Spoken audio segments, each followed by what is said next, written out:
ധ്രുവൻ, ഒരു കാര്യം കൂടി ചോദിക്കാനുണ്ട്. അത് രാഹുൽ മാങ്കൂട്ടവുമായി ബന്ധപ്പെട്ട വിഷയമാണ്. സഭയുടെ എത്തിക്സ് ആൻഡ് പ്രിവിലേജ് കമ്മിറ്റിയുടെ മുൻപിലേക്ക് ആ വിഷയം വന്നിരിക്കുകയാണല്ലോ. അവിടെ മാങ്കൂട്ടത്തിനെ അയോഗ്യനാക്കണം എന്ന നിലപാട് ആ കമ്മിറ്റി സ്വീകരിച്ചാൽ അതിനെ എതിർക്കാനാണല്ലോ ഇപ്പോൾ പ്രതിപക്ഷത്തിന്റെ തീരുമാനം. അതായത് രാഹുൽ മാങ്കൂട്ടത്തിനോട് വല്ലാത്ത കെയറിങ് ഇപ്പോഴും പ്രതിപക്ഷത്തിനുണ്ട്, അല്ലെങ്കിൽ UDF-നുണ്ട്, കോൺഗ്രസിനുണ്ട് എന്നത് വ്യക്തമാണല്ലേ?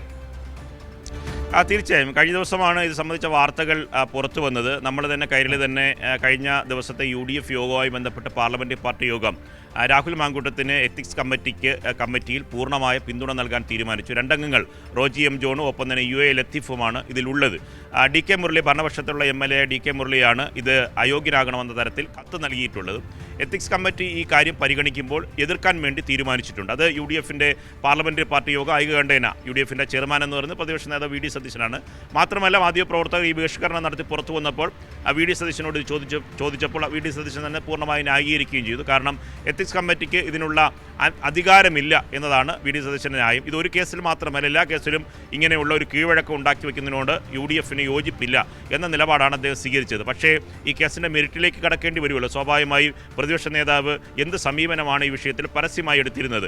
അദ്ദേഹം തന്നെ ഉണ്ടാക്കിയ, അദ്ദേഹത്തിൻ്റെ കൂടെ നിൽക്കുന്നവരെ ഉണ്ടാക്കിയ നരേഷൻ എന്ന് പറഞ്ഞാൽ ഈ രാഹുൽ മാങ്കൂട്ടത്തിൻ്റെ ലൈംഗിക പീഡന കേസിലെ ആ വിശദാംശങ്ങൾ പുറത്തു വന്നപ്പോൾ ശക്തമായി നിലപാടെടുത്ത നേതാവാണ് പ്രതിപക്ഷ നേതാവ് VD സതീശൻ എന്ന ഒരു നരേഷൻ കൊണ്ടുവരാനുള്ള ശ്രമം അദ്ദേഹത്തിൻ്റെ ഭാഗത്ത് നിന്ന് നടത്തിയിട്ടുണ്ടായിരുന്നു. അത് വ്യാപകമായി പ്രചരണം നടത്തി. അദ്ദേഹത്തിനെതിരെ സൈബർ അറ്റാക്ക് ഉണ്ടായി. ആ സൈബർ അറ്റാക്കിനെ സംബന്ധിച്ച് രൂക്ഷമായ വിമർശനം പ്രതിപക്ഷ നേതാവ് VD സതീശൻ നടത്തുകയൊക്കെ ചെയ്തു. പക്ഷേ ഇക്കാര്യത്തിൽ പാർട്ടിക്കകത്ത് എടുക്കുന്ന ഒരു നിലപാടും പുറത്തെടുക്കുന്ന നിലപാടും രണ്ടാണ് എന്ന് തെളിയിക്കുന്നതാണ് നിയമസഭയിൽ നിയമപരമായ ഒരു വിഷയം വന്നപ്പോൾ UDF എന്ത് നിലപാടെടുത്തു എന്നതാണ്. മറ്റു വിഷയങ്ങളുമായി സമീകരിക്കാൻ അത് സമാനമാണ് എന്ന തരത്തിലുള്ള ഒരു സമീപനമാണ് VD സതീശൻ കഴിഞ്ഞ ദിവസം എടുത്തത്. ഈ വരുന്ന 22-ന് വീണ്ടും എത്തിക്സ് കമ്മിറ്റിയിൽ ഈ വിഷയം വരും. സ്വാഭാവികമായും UDF-ന്റെ നിലപാടനുസരിച്ച് UDF-ന്റെ രണ്ടംഗങ്ങളും ഇതിനെ എതിർക്കും എന്ന കാര്യം ഉറപ്പാണ്. നിയമപരമായി സാധ്യതയില്ല എന്ന വാക്ക് അദ്ദേഹം VD സതീശൻ ഉപയോഗിക്കുന്നുണ്ട്. പക്ഷേ ഇങ്ങനെ ഒരു വിഷയം ഈ സമീപകാലത്തൊന്നും ഉണ്ടാകാത്ത ഇത്തരം ഒരു വിഷയം ഉണ്ടാകുമ്പോൾ ഒരു കേസല്ല, ലൈംഗിക പീഡന കേസിൽ അദ്ദേഹം പ്രതിയാകുന്നു. ഒന്നിലധികം സ്ത്രീകളുടെ പരാതി വരുന്നു. ആ സ്ത്രീകളുടെ പരാതിയുടെ അടിസ്ഥാനത്തിൽ ഒന്നിലധികം കേസ് വരുന്നു. അറസ്റ്റിലാവുന്നു, റിമാൻഡിലാവുന്നു. ജാമ്യം ലഭിച്ച് അദ്ദേഹം പുറത്തിറങ്ങിയ ശേഷവും അദ്ദേഹത്തെ വെള്ളപൂശാനുള്ള മാധ്യമങ്ങളുടെ ഒരു വിഭാഗത്തിൻ്റെ ശ്രമം ഉണ്ടാകുന്നു. സോഷ്യൽ മീഡിയയിൽ വലിയ തരത്തിലുള്ള ക്യാമ്പയിൻ ഈ രാഹുൽ മാങ്കൂട്ടത്തിനെ, ഷാഫി പറമ്പിനെ അനുകൂലിക്കുന്നവരുടെ സൈബർ ഗാങ് ഇത്തരം സ്ത്രീകളെ ബോധപൂർവം ഒറ്റയ്ക്കും തെറ്റയ്ക്കും പൂർണ്ണമായി ആക്രമിക്കാനുള്ള ശ്രമം ഉണ്ടാകുന്നു.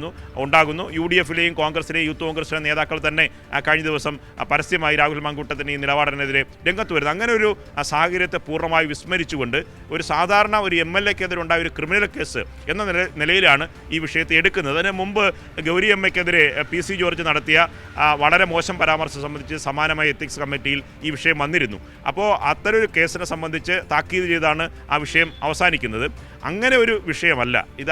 സമാനമായ വിഷയങ്ങൾ ക്രിമിനൽ കേസിലെ പ്രതികളൊക്കെ സംബന്ധിച്ച് കേരളത്തിലെ പ്രതിപക്ഷത്തിൻ്റെയും ഭരണപക്ഷത്തിൻ്റെയും MLA-മാരൊക്കെ തന്നെ ജനകീയ സമരങ്ങളിൽ പങ്കെടുത്തുള്ള ക്രിമിനൽ കേസുകൾ ഉണ്ടാവും. ജാഥകളുടെയും സമരങ്ങളുടെയും പ്രതിഷേധങ്ങളുടെയും ഭാഗമായിട്ടുള്ള ക്രിമിനൽ കേസുകൾ ഉണ്ടാവും. അങ്ങനെ ക്രിമിനൽ കേസുകളിൽ ഇങ്ങനെ എത്തിക്സ് കമ്മിറ്റിയിൽ വന്നാൽ സ്വാഭാവികമായും അതൊരു കീഴ്വഴക്കം ഉണ്ടാക്കും എന്നാണ് പ്രതിപക്ഷ നേതാവ് പറയുന്നത്. പക്ഷേ ഇങ്ങനെ കീഴ്വഴക്കത്തിൻ്റെ പ്രശ്നമല്ല രാഹുൽ മാങ്കൂട്ടത്തിൻ്റെ വിഷയം. അത് കേരളം മുഴുവൻ ചർച്ച ചെയ്യുന്ന ഏറ്റവും കൂടുതൽ ഇങ്ങനെ തുടർച്ചയായി ഇങ്ങനെ കേസുകളുടെ പരമ്പര ഉണ്ടാകുന്നു.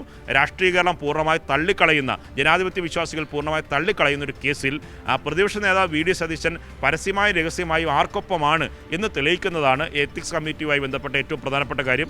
അത് മറ്റ് നടപടിക്രമങ്ങളാണ്. സ്വാഭാവികമായും അവിടെ ഭൂരിപക്ഷത്തിൻ്റെ അടിസ്ഥാനത്തിൽ ഇങ്ങനെ നിർദ്ദേശം വയ്ക്കാം. UDF-ന്റെ അംഗങ്ങൾക്ക് വിയോജിപ്പ് രേഖപ്പെടുത്താം. അതിന് നിയമപരമായി സ്പീക്കർ എന്ന നിലപാട് സ്വീകരിക്കുന്നു. അത് പുറത്ത് കോടതിയിലേക്കോ നടപടികളിലേക്കോ വീണ്ടും പോകാനുള്ള സാധ്യതയുണ്ടോ? അതൊക്കെ തന്നെ സ്വാഭാവികമായും ഈ കമ്മിറ്റി ഇത് പരിഗണിക്കുമ്പോൾ മാത്രമേ വ്യക്തമാവുകയുള്ളൂ. മനു.